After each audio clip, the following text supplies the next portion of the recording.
Hi there, this is Andy Nicol again, the tutor for the Perfectly Spoken Advanced course, and I'd like to welcome you to the grammar lesson on emphasis through inversion. This is lesson 6 in the advanced course, and so here we go. Emphasis through inversion. What we're talking about is making something more emphatic, and we use a number of methods, tools to do this. So we're going to look at the following in lesson 6: fronting or changing the word order to add emphasis. If we want to make something more emphatic, very often we put the words that we want to emphasize at the start of the sentence. This is what it means by fronting or changing the order in some way. We'll be looking at using do, does, and did plus subject and verb. This is used in the present and the past. And we'll also look at certain expressions, restrictive expressions, only then, only when, hardly, etc. So first of all, fronting or changing the word order. So we use these expressions: not only, not until, never, and no sooner. It's common in formal English to change the normal word order of a sentence to make it more emphatic. We use this by using these adverbial expressions. They're all negative, of course. So, for example, not only is her acting superb, but her Scottish accent is perfect. Okay, her acting is superb and her Scottish accent is perfect. We want to emphasize, we can say not only is her acting superb, etc. Not until you learn to spend your money wisely will we lend you some more. Okay, this is the same as saying we won't lend you any money until you learn to spend your money more wisely, but the not until makes it more emphatic. There's absolutely no way you're getting any money from us until you change your behavior, until you learn to spend your money more wisely. It's more emphatic. I'm going to disappear now so you can see this. Never have I seen such outrageous behavior in a 5-year-old. What would be the normal sentence here if you want to pause the recording and think? Of course, it would be something like, I have never seen such outrageous behavior in a 5-year-old. Okay, so I have never seen becomes never have I seen. And lastly, no sooner had the politician started to speak than everyone stood up and left. How could you say this less emphatically? Pause the recording if you need time to think. And of course, it would be something like, as soon as the politician started to speak, everyone stood up and left. But by using fronting, no sooner had the politician started to speak than everyone stood up, is more emphatic. Okay. Now, in other situations, we use an auxiliary verb to emphasize things, and here's how. Do, does, or did, so it's obviously in the present and the past, plus subject, plus main verb as well. We do this in the present simple and past simple. So instead of inverting, as we've done before, just simply inverting, we have to use do, does, and did. So here, not only did the best man lose the wedding rings, but he also forgot what he was supposed to say. So the original sentence would be something like, the best man lost the wedding rings and he also forgot what he was supposed to say. So not only did the best man lose the wedding rings, but he also forgot what he was supposed to say. So we're using did here for the past to make it more emphatic. Not until you've tried to learn a foreign language do you understand how difficult it is. So again, you don't understand how difficult a foreign language is to learn until you've tried to learn it. Okay, so not until you've tried to learn a foreign language do you understand how difficult it is. The do here, adding emphasis. Obviously, this is the present. And then I'm going to disappear here.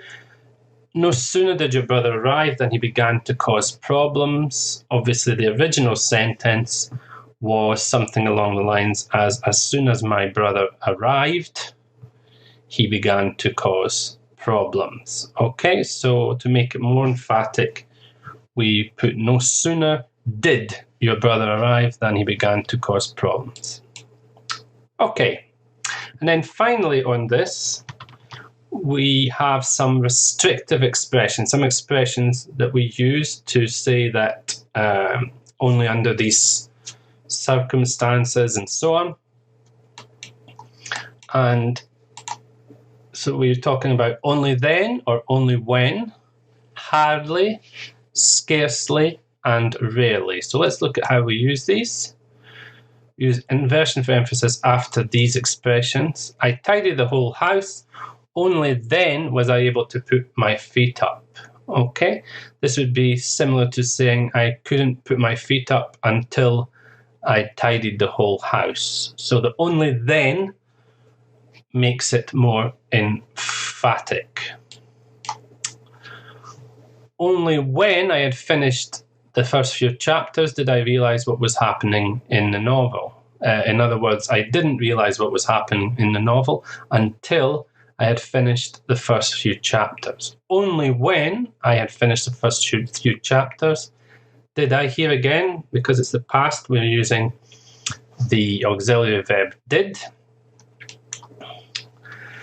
And then here, hardly or scarcely had the baby stopped crying when her mum arrived. The baby didn't stop crying until her mum arrived, would be the less emphatic version. And I'm away to disappear again, just to show you the last one. Rarely have I seen such an exceptional talent. I have rarely seen such an exceptional talent. Okay, so we're going to practice this a bit. First of all, we're going to choose the correct adverbial in a number of sentences, and then a little later try to make sentences more emphatic. Okay, so off we go. Example, hardly, rarely had we set off when the car broke down. Which is the correct adverbial? Well, basically you want to say that we had just set off when the car broke down. So the adverbial here would be, so I'll put all the sentences up first of all. So the correct answer is hardly. I would just set off when the car broke down. Hardly had we set off when the car broke down. The first sentence then, not until or not only we receive your authorization will we close the account. So we won't close the account until we receive your authorization. Not until is the correct answer. No sooner or never have I heard such a pack of lies. He's the most dishonest politician I've ever seen. So you're talking about in my life. So the correct adverbial, pause if you need time to think at the moment, is of course never. Never have I heard such a pack of lies. Next one. Not only or no sooner had I gone to the shower when the doorbell rang. So you want to say that the doorbell rang immediately after you had got in the shower or at the same time. And of course that is no sooner, which is the same as saying as soon as. And then finally, only or rarely, sorry, I'll disappear so you can see the whole sentence. Only or rarely, when you start a diet, do you realize just how tough it is, how difficult it is? And of course, the answer here is only. A few more examples before we get you to choose. To create your own No sooner or rarely had I seen my football team perform so badly, I tore up my season ticket in disgust. Well, it's very seldom have you seen your team play like that. The answer is rarely. Oops, putting all the... Not only was she really generous, but she had a wonderful sense of humour. Sorry, and then rarely had I seen my football team perform so badly. I took my season ticket in disgust. Yeah, so the first one, number 5, she was really generous and she had a wonderful sense of humour. Not only was she really generous, but she had a wonderful sense of humour. Sorry, the order was wrong there. Then number 7. Never or not only have I been so impressed by a student's written work, it could have been written by a professional. So meaning in your life, you have never seen work this good from a student. Of course, never. And then lastly, not until or scarcely you have finished all your homework will you be able to watch TV. You'll be able to watch TV once you have finished all your homework and not before. Not until is the correct adverbial in this case. So now we're going to move on to look at some examples and see if you can make them more emphatic. Okay? So make the sentences more emphatic. So you have a tennis court there. Of course, court is the word we use for the surface we play tennis on. Football is a pitch. Golf is played on a course, and so on. But tennis is played on a court. So it's a tennis court and it's raining heavily. And the original sentence, the less emphatic sentence, the tennis match won't start until it stops raining.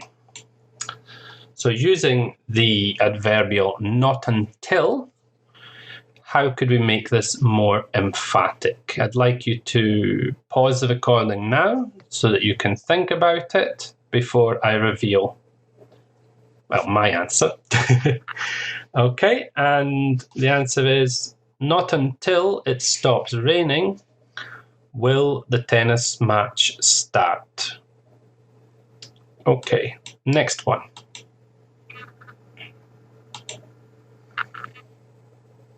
Well, you've got a picture here of a rather attractive museum. It's the Guggenheim in Bilbao, designed by Frank Gehry, I think, very famous international architect who actually, incidentally, that's one of the discourse markers I taught you earlier in the course, incidentally designed a hospice, a hospital for critically ill patients in my hometown of Dundee, a very small thing, not quite as exciting or beautiful as the Guggenheim. But anyway, so the initial sentence is the following: I've never seen such a beautifully designed building as the Guggenheim in Bilbao.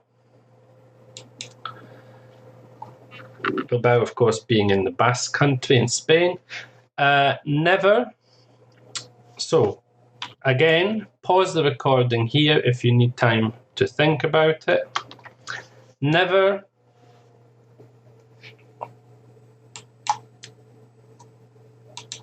have I seen such a beautifully designed building as the Guggenheim in Bilbao. So I have never seen becomes never have I seen. So you have the inversion taking place there. Okay, next one.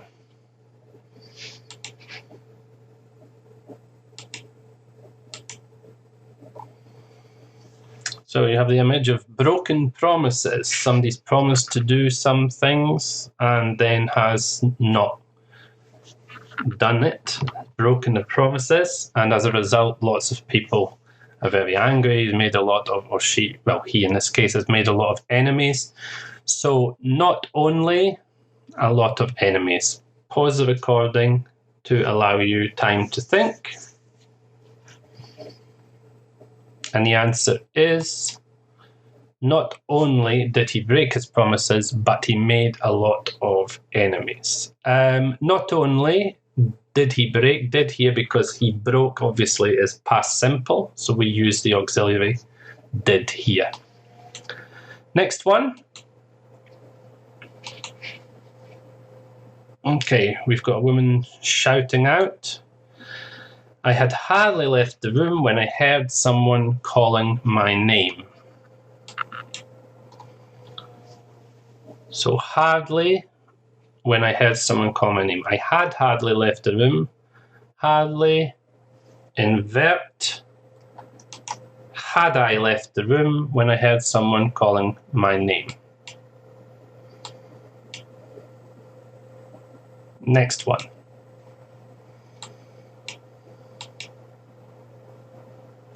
Okay, let's see if you can see this properly. So you've got a picture of a woman, obviously in India. She's in Agra, where the Taj Mahal is.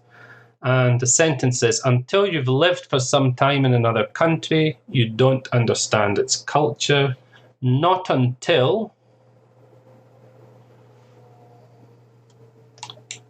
you've lived for some time in another country, do you understand its culture? So you don't understand becomes do you understand? We use do to make it more emphatic. Next one. I've got a picture of a politician. It's actually Ted Cruz, the Republican politician. And the sentence is, as soon as the politician started to speak, everybody stood up and left. Obviously, it wasn't a very appreciative crowd. And the sentence, no sooner, everybody stood up and left. So how would we make this more emphatic? Or no sooner had the politician started to speak than everybody stood up and left. No sooner had the politician started to speak than everybody stood up and left. Next one. We've got a picture here of a famous Barcelona striker, Messi. Has won numerous awards, golden boots, etc. I've rarely seen a footballer with such exceptional talent. Could equally be applied to Ronaldo if you prefer. And rarely with such exceptional talent. Pause the recording here if you need time to think. Rarely have I seen a footballer with such exceptional talent. Next one. That's somebody, a woman by the looks of the hand, is turning on her central heating. We only put on the central heating when it is bitterly cold. Bitterly is a word which collocates with cold to make it stronger. It's not just cold, it's bitterly cold, it's freezing. Okay, so only when the central heating. So you don't put the central heating on unless it's bitterly cold. So only when it is bitterly cold do we put on the central heating. Obviously, this is present, so we use the auxiliary do here to make it more emphatic. Okay, so that's all for this lesson. There is a little test to accompany this lesson, which you can do just to practice and see if you've understood it. In the next lesson, we are going to be looking at the vocabulary of sport. We talked a bit about different surfaces today, courts and pitches and stuff, so we'll be looking at that in more detail. Idiomatic expressions to do with sport, sporting events, equipment places, words and phrases, etc. That's all for today. I hope you've enjoyed the lesson, and I hope you can tune in to the next lesson on sport very soon. Take care, and bye-bye for now.